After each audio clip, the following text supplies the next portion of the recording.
One small step for man, giant leap for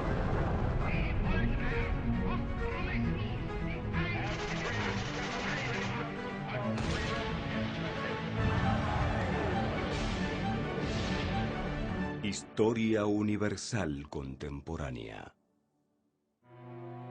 Expansión del imperialismo y sus consecuencias a principios del siglo XX. Comprender las causas que originaron la expansión del imperialismo en el mundo y su influencia en el estallido de la Primera Guerra Mundial. En el programa de hoy veremos el proceso de expansión europea de finales del siglo XIX, cuando poderosos países del viejo continente llevaron a cabo una política de corte imperialista para someter a otros territorios y países. ¿Cuáles eran los intereses de las grandes potencias imperiales? ¿Qué consecuencias trajo este reparto del mundo? ¿Qué pasó cuando no había más regiones que repartirse? Imperialismo y colonialismo remiten a la palabra imperio. Imperio significa autoridad, significa control. Es decir, cuando existe ya una rivalidad de carácter incluso militar entre varias potencias capitalistas por la búsqueda de mercados. Implica un control indirecto. En cuanto al colonialismo, se refiere más concretamente a cuando un grupo de colonos fundan una sociedad fuera de Europa.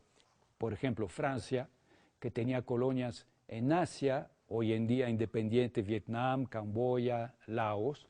Alcanza un nivel que nunca se había visto, es decir, porque las potencias europeas durante buena parte del siglo XIX y comienzos del XX se repartieron el planeta. El imperialismo es un proceso que consistió en el dominio ejercido por las grandes potencias sobre otros pueblos a través del control político, militar y económico.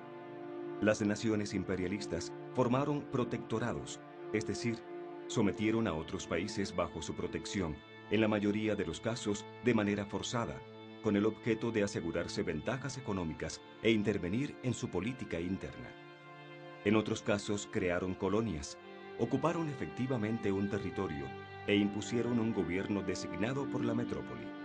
De esta manera lograron un control directo y efectivo sobre los países sometidos. La justificación ideológica del imperialismo se basó en lo que los europeos llamaban sumisión civilizadora, como lo sostenía el escritor británico nacido en la India, Rudyard Kipling, quien consideraba que era necesario que las bondades de la superior cultura europea se extendieran a los pueblos menos afortunados. Las grandes potencias como Gran Bretaña deberían responder a este derecho y misión. Básicamente la expansión de estos imperios es por la búsqueda de mercados. Es decir, vamos a extraer o buscar lugares donde podamos obtener materias primas valiosas y a la vez convertirlos en mercados cautivos para las mercancías que producen estos países. Es decir, el reparto del mundo consistió en buscar esos territorios a manera de colonias, protectorados, para hacerse de un mercado global y donde puedan competir entre ellos, ¿no? Finalmente los beneficiados de todo esto son los trolls, que son los que espolean a sus respectivos estados para tener más mercados, más acceso a mano de obra barata y precisamente tener un lugar donde comerciar o extender sus mercados para sus productos. La rapidez del reparto imperialista a finales del siglo XIX se dividió en dos grandes etapas. En la primera etapa, el reparto de África y Asia se hizo sobre el mapa, a niveles diplomáticos, sin que se llevara a cabo una importante ocupación efectiva de los nuevos territorios. El objetivo era apartar las mejores tierras disponibles para el reparto. A esta fase de la repartición le siguió un periodo de toma efectiva de los territorios reclamados que concluyó con la formación de muchas colonias. La ambición de las grandes potencias era desmedida. Para el año 1900, el Imperio Británico poseía una gran cantidad de territorios africanos. Francia también consolidó su expansión imperialista en África Occidental y otras regiones. Alemania obtuvo colonias en África, tanto en Occidente como en Oriente. Por su parte, Portugal tenía Angola, Guinea y Mozambique. Italia también entró al reparto en el este africano. El Congo fue anexado por Bélgica. España tenía Río de Oro. El único país africano que quedaba independiente era Etiopía. Veamos cómo se repartieron grandes extensiones del continente asiático. Para principios del siglo XX, Gran Bretaña dominaba el subcontinente asiático, Birmania, Hong Kong y Malasia, entre otros territorios. Por su parte, los franceses tenían una fuerte presencia en la península de Indochina. Más al sur, las Indias holandesas se extendían sobre lo que hoy es Indonesia. Portugal tenía pequeñas colonias en Timor Oriental y Macao, mientras que las Filipinas, anteriormente de España, eran colonia de los Estados Unidos de América. Alemania solo controlaba una parte reducida de Nueva Guinea. La búsqueda de estos mercados propició que algunas de estas potencias combatieran o rivalizaran entre sí. El caso más sonado es África, es decir, tuvo que ser en un congreso de Berlín en 1884 y 85, en el que se reúnen las grandes potencias y deciden repartirse África. En 1860, la Gran Bretaña y otros aliados vencieron a China en la llamada Segunda Guerra del Opio. El imperio chino se rindió ante las potencias extranjeras, aceptó la apertura de puertos para el libre comercio con Occidente y la legalización del opio. La Guerra de los Bóers en el sur de África. El Imperio Británico se enfrentó a dos colonias del sur de África, gobernadas por inmigrantes de origen holandés. La causa de la guerra fue el descubrimiento de yacimientos de oro y diamantes en las colonias Bóers. En 1898 se libró una guerra entre España y los Estados Unidos por el control del Mar Caribe. La flota española fue vencida por la estadounidense tanto en Cuba como en Filipinas. Como consecuencia de la guerra, España perdió sus últimas posesiones en América, Cuba y Puerto Rico, y a las Filipinas en el Pacífico.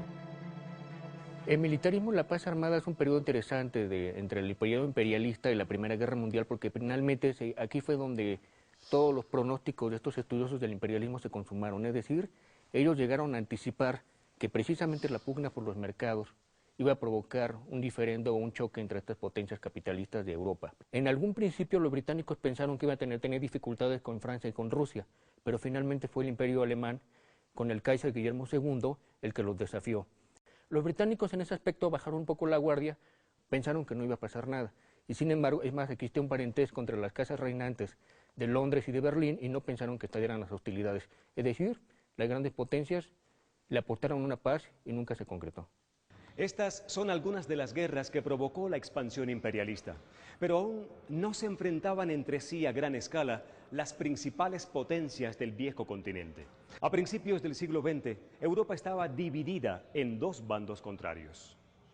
Por un lado, la Triple Alianza formada por Austria-Hungría, Alemania e Italia, y por el otro, la Triple Entente, constituida por Gran Bretaña, Francia y Rusia.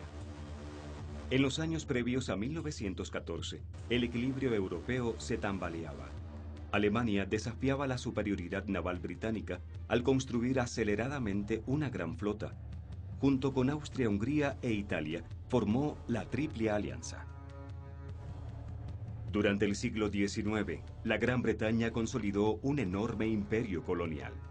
A principios del siglo XX, las relaciones con Alemania se fueron complicando. Londres veía con preocupación el aumento del poderío militar alemán. Como medida de precaución, Gran Bretaña se unió con Francia en 1904 para formar la Entente Cordiale. Estos dos países se unieron al Imperio Ruso para crear la Triple Entente. Los alemanes deseaban tener un acceso a los mercados, es decir, deseaban tener más colonias, exactamente como el Imperio Británico. Toda la industria norteamericana es la que permite a los ejércitos franceses e ingleses resistir al empuje fuertísimo de Alemania. Lo que buscaban los alemanes era proteger o ser garante del Imperio Austrohúngaro para evitar que los rusos, los franceses y los británicos se apoderaran de todos estos mercados. Entonces, en realidad lo que vimos, es decir, con el comienzo de la Primera Guerra Mundial, es la ruptura de todo este equilibrio de poder. Tras el asesinato del archiduque Francisco Fernando en Sarajevo, el Imperio Austrohúngaro declaró la guerra a Serbia. Alemania apoyó a su aliado austríaco y Rusia se movilizó para defender a Serbia. Debido a la Triple Entente, Francia y Gran Bretaña declararon la guerra a Alemania y Austria-Hungría. Cuando la Gran Guerra comenzó, las potencias confiaban en una victoria rápida. Se reclutaron miles de jóvenes y entusiasmados soldados que fueron enviados al frente de batalla como carne de cañón. En su marcha hacia Francia, el ejército alemán fue retrasado en Bélgica, lo que permitió que franceses e ingleses tomaran posiciones defensivas en el oeste de Francia. El frente de batalla occidental se estancó en una guerra de trincheras. Ni los aliados, Francia y Gran Bretaña, ni Alemania podían avanzar mucho. Lo mismo sucedió en el frente oriental entre Rusia y Alemania.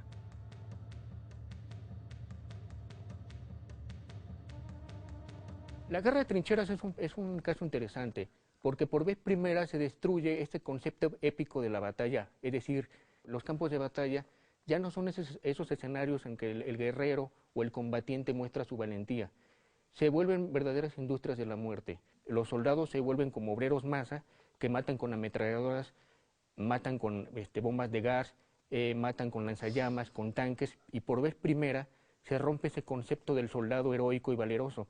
En realidad, ahora el que se convierte en héroe es el soldado anónimo. Es decir, las guerras de trincheras inauguran una forma de guerra que no existía antes, rompe el modelo de las guerras napoleónicas del siglo XIX, que eran a caballo y bastante rápidas. Ahora las guerras de trincheras vemos soldados feneciendo en las trincheras, cubiertas de barro durante meses, con ratas, sufriendo enfermedades. A grandes rasgos, las guerras de trincheras fueron una guerra de desgaste. La Primera Guerra Mundial, o Gran Guerra, como se le conoció entonces, fue el primer conflicto bélico que tuvo batallas en muchas partes del mundo. Fue también una guerra mecanizada como resultado del progreso tecnológico y científico que se tradujo en armas más efectivas para matar. La guerra de estrategia submarina de Alemania tenía que ver con romper el bloqueo marítimo que impuso la Gran Bretaña a partir de 1917. Lo que buscaban los británicos era evitar que la flota mercante llegara hacia Alemania para proveerla de alimentos y provisiones. Alemania frena este tipo de ataque contra el bloqueo británico, pero finalmente empieza a hacer efectos el bloqueo marítimo impuesto por la Gran Bretaña. De hecho, Londres instaura el famoso Ministerio del Bloqueo, que se encarga de vigilar, sobre todo por el Mar Báltico y el Mar del Norte, que no entre ningún buque mercante a entregar provisiones a Alemania. Ante la partida de los hombres al frente, miles de mujeres se convirtieron en obreras de las industrias bélicas, dejando el seno del hogar para asumir roles y funciones más independientes. Muchas se enlistaron en la Cruz Roja y fueron al frente a dar servicios como enfermeras. En 1917, el Imperio ruso se retiró de la guerra por la Revolución Bolchevique, que terminó con la dinastía zarista y dio paso al socialismo. Los Estados Unidos de América se unieron a los aliados ante la amenaza alemana de que sus submarinos atacarían barcos mercantes de cualquier nacionalidad, lo que afectaba sus intereses económicos como proveedor de Gran Bretaña. En Europa se incrementó el descontento por la guerra entre la población civil. Por ejemplo, en Alemania hubo numerosas huelgas. El fin del conflicto se acercaba. Cuando termina la guerra, pues esa máquina de repente se queda sobrando, ¿no? Ya no hay ese mercado provocado por la guerra allá en Europa.